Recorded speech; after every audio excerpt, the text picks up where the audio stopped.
this is our project for today, and this is a homemade air conditioning.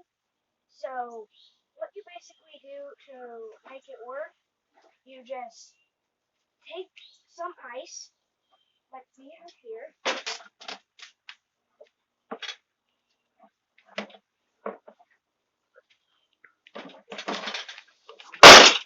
and you dump it in the cooler.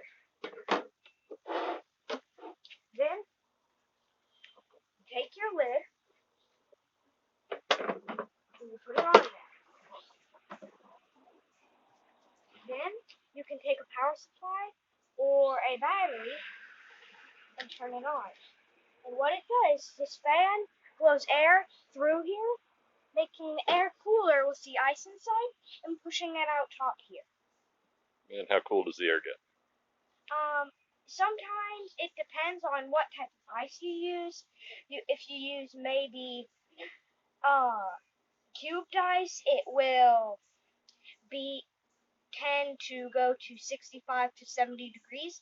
If you use the block of ice like I put in here right now, it can tend to go somewhere between 60 and 62.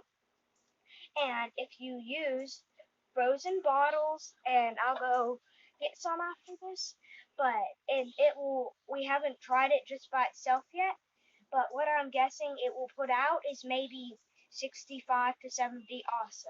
For how long? For maybe about an hour is where the 10 for big ice gets, maybe 2 hours depending on how full you do the cubed ice. And we're not also sure about the frozen grapefruit juice and orange juice bottles. Ooh, nice and cool. All right, good job.